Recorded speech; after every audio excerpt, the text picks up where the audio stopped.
임덕기 회장님은 이런 애국 운동을 박정희 대통령 시대부터 해오셨잖아요. 그 변희재에 대해서도 혹시 아시고 계시나요? 그 변희재라는 사람은 내가 우리 공화당 하기 전에 그 애국당 할 때 뭐 당에 나가서 이제 처음 알았는데 얼마 있다 보니까 뭐 정미용 씨하고 둘이 그냥 상당히 그 갈등이 생겨가지고 문제를 일으키고 이래서 어떻게 될 수 있으면 정당을 같이 하면 하회를 해야 되겠다 싶어서 그 변희재 한번 만나가지고 내가 얘기를 좀 나눠보고 잠시. 아, 만나보셨어요? 그럼 그다음에 정미용 씨도 만나가지고 했는데 두 사람 다 너무 똑똑하고 너무 머리가 좋아서 안 돼. 좀 바보스러운 사람들이만 뭐 정도 있고 인간미가 있는데 내가 볼 때는 너무 냉철한 사람들이 돼가지고 차가워. 그 둘이 안 되겠더라고. 그때 변희재 주장은 뭐였는지 혹시 기억하시나요? 변희재 주장은 정미용 씨가 뭐 당사 만들 때도 뭐 자기 아는 사람 통해 가지고 뭐 부정을 저지르고 뭐 하고 좀 다른 사람들이 들으면 치사할 정도로 정무용이가 사무총장 하면서 당에 무슨 부정을 저지른 것 같이 이렇게 얘기를 하더라고. 그 변희재의 한결같은 응?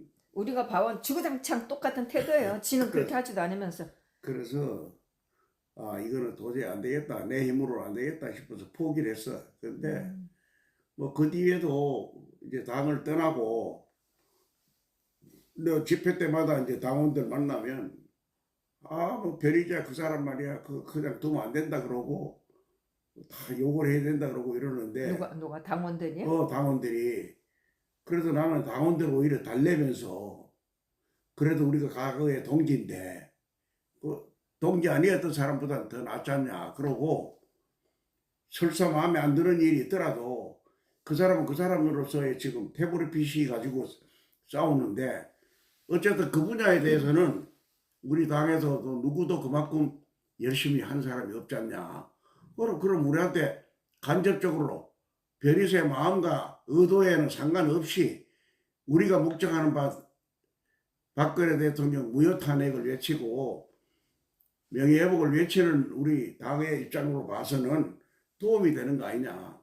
그러니까 욕하지 그거는 말자. 뭐 우리 당뿐만 아니고 태극기를 든 사람 입장에서는 전부 다 똑같은 그러니까 마음인데 모든 태극기 사람 입장에서 다 같지. 그래서 뭐 단지 우리 공화당이 조금 더 근데 절실한 나중에 마음으로 하긴 보니까 했지만은 또 강용석이하고 말이야. 그건 이제 2020년 또 가까이 말이야. 뭐 이렇게 2019년도에 감옥소에서 나오고 난 다음에 그랬죠. 감옥소에 있을 때는 나도 그 조원진 대표 보고도 우리 당을 떠났더라도 일단 감옥에 가면 사람이 좀 외롭고 이러니까 면회 한번 하는 게 어떠냐 이랬더니 본인도 면회할 생각을 하고 있다고. 아유, 저도 7월 21일부터 조 대표한테 면회 가라고 몇 번 그래서 말씀드렸죠. 면회를 하고 이래서 나와가지고 이제 서로 만나니까 뭐 반갑게 인사도 하고 이랬는데 그 다음에 나와가지고 우리 집회에도 나와서 참여했잖아. 아니, 우리가 그때 지방에 간 사이에 살짝 왔다 갔어요. 제가 뻔뻔한 얼굴로 못 아니 오니까. 그러니까 다니 집회. 그리고 변희재가 그날 저녁에 하여튼 그 나온 날 우여곡절 좀 있었고 나와서 조 대표한테 저녁에 전화를 했어요. 한 9시 반쯤에. 그거 가감에서도 제가 그거 알거든요. 그런데 그건 우리가 뭐 미운 놈은 전부 저 이쁜 짓을 해도 다 미운데 뭐 살짝 왔다 갔다 뭐 없을 때 왔다 갔다 이렇게 하지 말고 그건 일단은 사실이니까. 우리 모임에 얼굴을 보였다는 거는 고마움을 표시하는 걸로 이렇게 생각해야지. 물론 뭐 하여튼 뭐 저는 또 좀 다른 입장이라 하여튼 그래서 변희재 그거에 대해서는 저는 뭐 임덕기 회장 뭐 같은 마음은 있었고 뭐 제가 여러 번 뭐 우리 제 유튜브에서도 얘기했지만 2019년도 홍문종 사태 나기 전까지는 어떻게든 저는 변희재를 껴안으려고 했던 사람이에요. 근데 이제 문제는 2020년 이후에 이제 벌어진 건데 지난번에 제가 그 유영하의 비대위금도 여쭤봤었지만은 오늘 아침 제가 한 유튜브 보내드렸잖아요. 변희재가 또 이렇게 씨부린 거 한번 들어보고 이게 다 아는 거고 일찍 기본적으로 니네가 박 대통령 뒤통수 쳤고 박 대통령 그에 대해서 너희들 편지 친 거더라고. 그 꼴 보기 싫은 한교안의 자유한국당 중심으로 모여라는 얘기는 뭡니까? 한교안도 꼴 보기 싫지만은 태극기 조원진 이것들을 심판해야 된다. 절대 속지 마라. 태극기 세력을 심판해서 조원진의 우공당 홍문종 친문 신박신당 유판 맞아버린 정광훈 목사의 기독자 회당 다 박살났잖아요. 정광훈 목사 태극기까지 더 크게 통합하라고 지시를 내리면서 조원진, 너, 홍문종, 이선태 이제서 제가 얘기하지만은 이인호 전 대사를 비대위원장으로 올려 이렇게 주시하니까 조원진이가 나 그래서 못 듣겠다 막 덤벼대가지고 박근혜 대통령한테 편지 보낸 거 박 대통령이 열받아가지고 다 수신 거절하지 않았습니까? 그러니까 바로 쪼르륵 조선일보에 나가서 그것도 최보식이라는 사탄파 아니에요 최보식이 나가가지고 우린 박파 아니다 한마디로 이 우공당은 내 거다 박근혜 거 아니다 이래가지고 항명한 사건 아니에요. 이때 우공당 떨고 박 대통령은 이미 변희재 이 내용은 말이 앞뒤 시차도 전부 다 안 맞고 내용은 전부 다 틀린 거예요. 어쨌거나 변희재 이런 얘기를 너무나 뻔뻔스럽게 얘기를 해요. 근데 말이라는 거는 방송이 아니라 하더라도 사람이 1대1로 앉아서 얘기를 하더라도 반드시 뚜렷한 의도가 있어야 되는 거예요. 의도가 없는 말은 그냥 잡담이지. 변희재의 의도는 있잖아요. 그런데 우리 공화당 측이 아니 우리 공화당을 왜 흠뜯어야 되느냐 이게. 그럴 이유가 없잖냐 이거야. 얘는 태생이 그런 자기도 놈이에요. 우파라 그러면서 더군다나 박근혜 대통령을 위해서 일을 하면서 우군으로 생각해야지 우리 공화당을 왜 뜯어야 되느냐고 왜 비난해야 되느냐고. 변희재를 만나서 물어봐야 돼요. 그 낯짝에 다 대고. 응? 그건 말이 안 되는 소리야. 그러고 내가 그 얘기를 내가 들으면서 변희재 그게, 유튜브를 보시면서 그게 말이야 뭐 비대위를 만들어라 이러는데 비대위를 누가 보고 만들라고 그랬겠어. 아니 박근혜 대통령이 어른해요. 그 양반이 말이야 대통령까지 한 분이고 명철한 분이야. 근데 뭐 비대위 아무나 보고 말이야 그냥 비대위 만들어라. 그러고 솔직한 얘기로 박근혜 대통령이 자유로운 몸도 아닌데 정당 활동을 본인이 할 것도 아니고 당에 대해서 구체적으로 대표를 누가 해라. 운영을 어떻게 해라. 비대위를 어떻게 만들어라. 당대표 누구를 선출하고 부대위원장을 누구를 해라. 이렇게 할 분이 아니야. 변희재는 그랬잖아요. 그러니까 그렇게 얘기하는 이노 사람이 씨를- 박근혜 대통령의 인격을 못 얻어가는 거고 그건 한마디로 무식이야. 박근혜 대통령에 대한 인격을 모르는 사람들이 하는 소리요.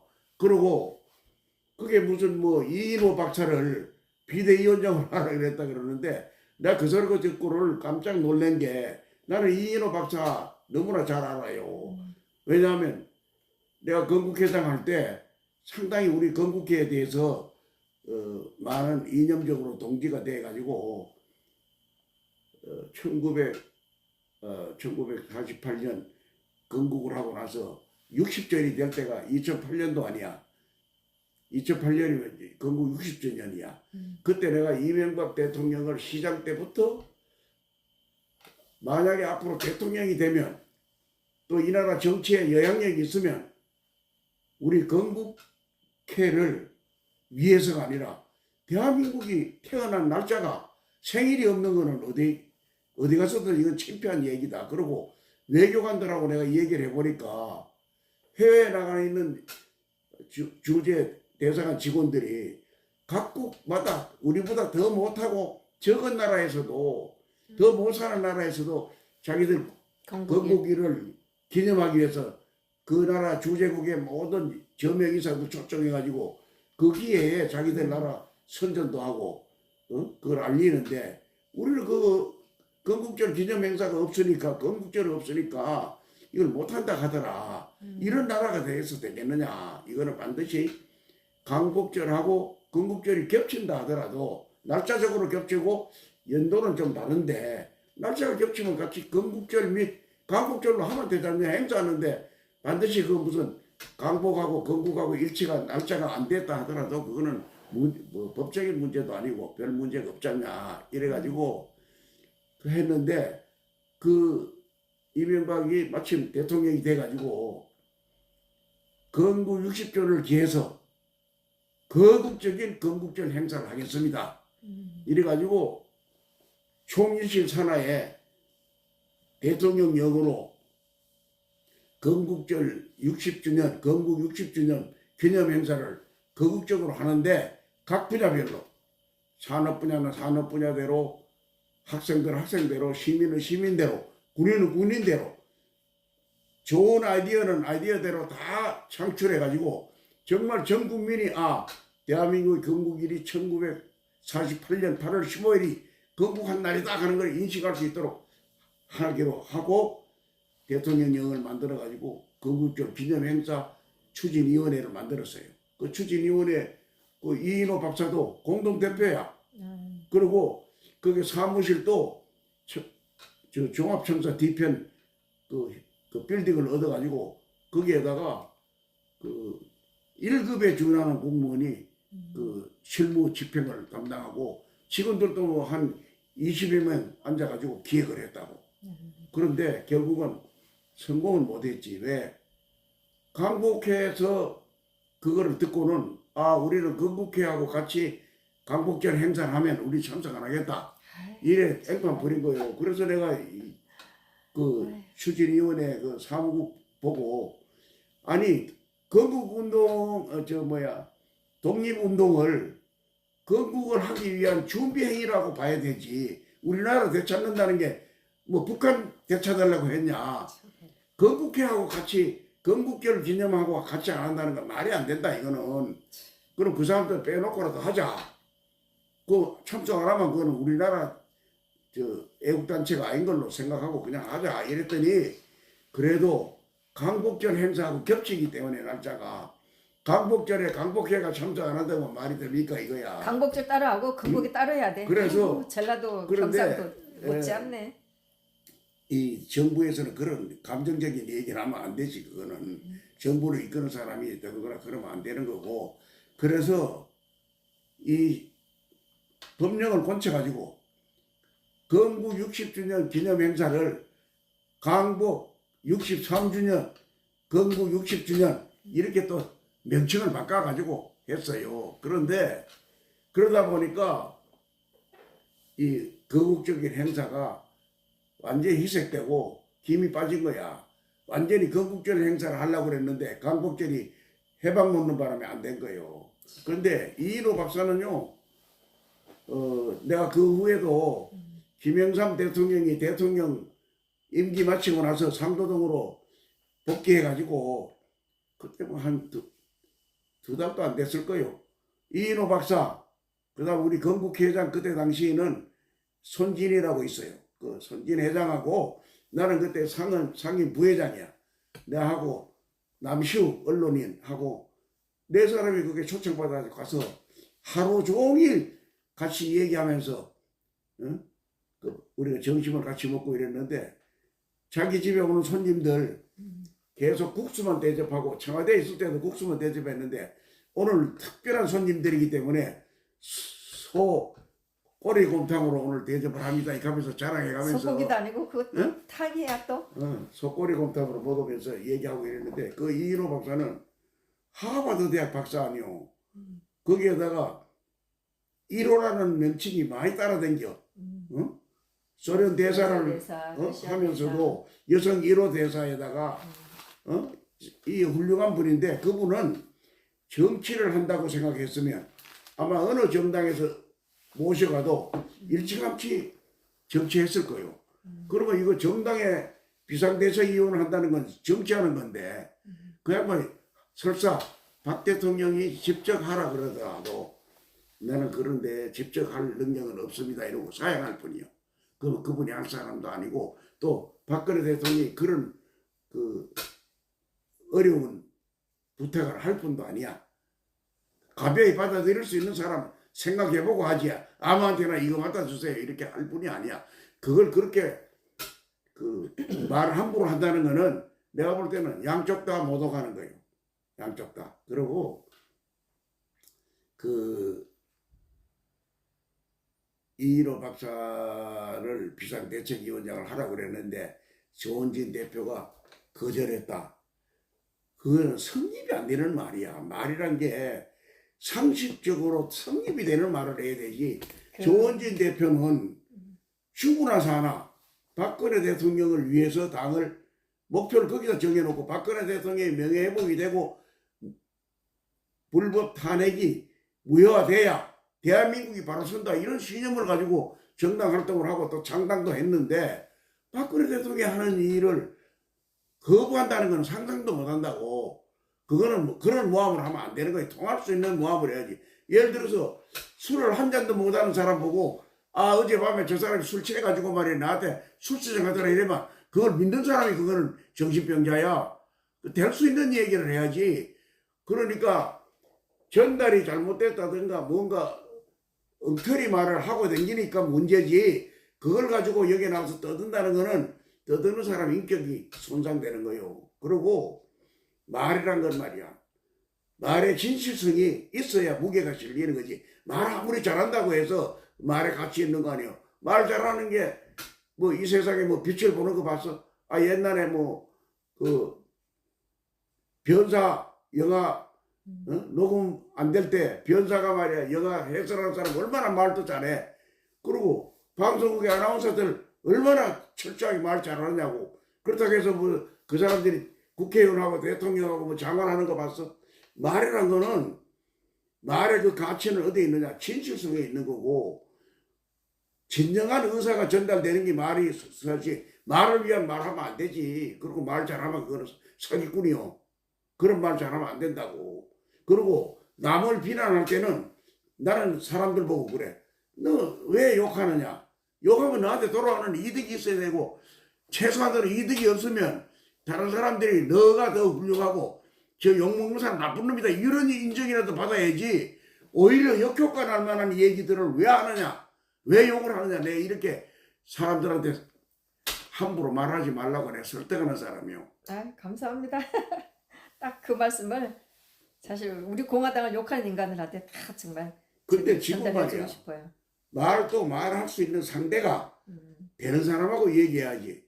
솔직히 나는 여태까지는 변희재 그렇게 안 봤는데, 아, 그거 얘기 듣고 나서 보니까, 아, 저 사람이 왜 저래? 사람이 똑똑해서는 안 되겠구나. 감정이 좀 풍부한 사람이래고 말이야. 어? 따뜻한 정을 느낄 수 있는 그런 사람이래야지. 저런 얘기를 어떻게 얼굴 표정도 안 변하고 말하느냐. 이래가지고, 나 다시 보게 되더라고. 그렇게 말 함부로 하면 안 되는 거예요. 그리고,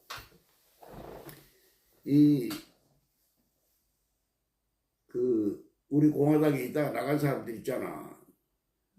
나보고 말이야, 그 왜 연설할 때 말이야, 그 나간 사람들 좀, 그 비판 좀 안 하느냐고 이렇게 주문하는 당원들도 많이 있어. 근데 내가 그 당원들 보고 그래. 그 우리 식구였는데, 나가면 우리 한번 생각해 보자. 예를 들어서, 뭐 한건영이가 나가서 우리 공화당 헐뜯는다. 그럼 그 사람 몇 년 동안 매주마다 집회할 때 연단에 서가지고 우리 공화당 당원들한테 얘기한 게 아니야. 그게 유튜브를 상대로 얘기를 하면 전 국민이 다 볼 수 있는 기회가 있는 거야. 불특정 다수인들이 다 듣는 앞에서 우리 공화당이 최고의 정당이다. 우리 공화당 가는 길이 제일 바르다. 거기다가 조원진 대표가 가장 훌륭한 인물이다. 이런 정치인이 없다. 이렇게 얘기했는데, 그럼 자기 스스로가 국민들한테 사기친 거 아니오? 거짓말한 거 아니야? 뭐 이준석인가 누구 말이야, 윤석열 대통령을 뭐 양고기인 줄 알고 팔았는데 팔고 나니까 개고기더라. 그럼 개고기를 양고기를 속여서 판 사람이 누구야? 자기가 죄진 거요. 그럼 자기가 사과부터 해야지. 국민 여러분, 내가 이 양고기인 줄 알고 팔았는데 내가 보니까 개고기를 내가 잘못 팔았습니다. 죄송합니다. 아, 말해야지. 그 개고기 그 사람 팔리간 사람만 잘못이야? 그래서 우리 공화당에 있다가 나가서 우리 공화당에 침을 뱉는 사람은 옛말에 동네에서 쫓겨나는 사람들, 나쁜 짓 하고 쫓겨나는 사람들이 우물에 침을 뱉고 간다 이랬어. 그래서 우물에 침 뱉고 간 사람이 사흘 만에만 되돌아온다 하는지, 되돌아와서 그 우물을 먹는다는 얘기가 있어. 그런데 욕하면 제3자들이 볼 때, 아이고 저 사람이 엊그제까지 우리 공화당에서 주동적인 역할을 했는데 왜 저러지? 저 사람 뭐를 못 얻어먹어서 저러지? 왜 불만이 나왔지? 돈을 안 줬나? 별의별 추측을 다 하게 돼. 그러면 본인 스스로 가만히 우리 놔둬도 지가 인격을 까먹고 들어가는 거요. 그래가지고 남을 그렇게 또 자기 소속된 조직을 헐뜯고 이유 없이 비방해가지고 자기 출세한다는 거는 있을 수도 없어. 그리고 이준석이 같은 사람도 저 가만히 앉아서 있었으면 정치적으로 아직 나이도 있고 하니까 좀 발전할 수 있는데 완전히 갔어. 어? 나쁜 짓 하면 말이야 국민들이 먼저 심판해. 자기들은 말이야 뭐 듣는 말 하는 입이라고 그냥 막 그냥 아무렇게나 지키고 다니는데 그 갈물 필요가 없어요. 상대하면 똑같이 돼. 그래서 나보고 왜 그 사람들 욕 좀 안 하느냐고 그래서 내가 욕을 하면 내가 똑같은 사람 될까 겁이 난다. 그 나쁜 사람하고 왜 말싸움하냐? 내가 욕하면 또 거기서 나보고 또 비난할 거 아니냐? 그럼 맞상대가 되는 거요. 싸움하면 맞상대 해가지고 대통령하고 길거리 노숙자하고 싸움하는 거 봤냐? 싸움을 하면 그래도 비슷한 사람들끼리 싸우는 거 아니야? 그러면 내가 싸우면 내가 비슷한 사람이 돼. 나는 내 나름대로 이 나이가 이제 이 나이 되도록 내가 살면서 아직까지 남한테 이만큼 책 잡힐 일, 그리고 경우에 벗어난 일, 그리고 내가 욕심 부리기 위해서 남에게 손해 보이는 일, 이런 거 안 하고 살아왔는데 너가 뭐 때문에 막판에 그 젊은 애들 못된 짓 하고 다니는 사람하고 말싸움하게 생겼어? 그거 안 하는 거예요. 하여튼 오늘 변희재 참 그리고 언제 한번 기회가 되시면 이인호 박사님한테 한번 그 창피해서 진짜 그거를 물어볼 수도 이인호 박사를 모르겠지만. 만나도 난 안 물어봐. 왜? 당신이 나를 잘 알면서 그거 뭔 소리냐? 박근혜 대통령한테 직접 들었냐? 그럼 내가 뭐라 그래? 그러니까 물어보지도 못해. 나는 내일이라도 만나려면 만날 수는 있어. 이 박사님 잠시 뭐 물어볼 말이 있는데 좀 시간 주십시오 이러면 아무리 바빠도 만나줘. 그 만나가지고 그걸 물으면 나를 쳐다봐. 당신이 겨우 그 정도 가지고 건국회장을 했느냐 이래. 그거 뭐 물어봐. 그 말도 안 되는 소리요. 그 물어보러 가는 사람이 어리석은 거예요. 그럼 말 쓸데없이 말하는 거 그걸 듣고 춤춰 그러면 안 아니 되는 거예요. 너무 기가 막히니까 아니 기가 딱 해서 막히면 변희재 기가 납작에다가 막히는 거짓말을 하고 있구나 이렇게 생각하면 돼. 너는 물론 너는 그렇지만 인간이 그 정도밖에 안 되는구나. 너는 쓸모가 없구나. 네가 겨우 한다는 게 그런 엄청난 거짓말이나 하고 다니는구나. 이렇게 취급하면 되는 거예요. 그러면 다 끝난 거예요. 더 이상 뭐 누구한테가 확인할 가치도 없어. 감사합니다. 하여튼 오늘 말씀으로 좀 시원하게 풀렸어요. 감사합니다.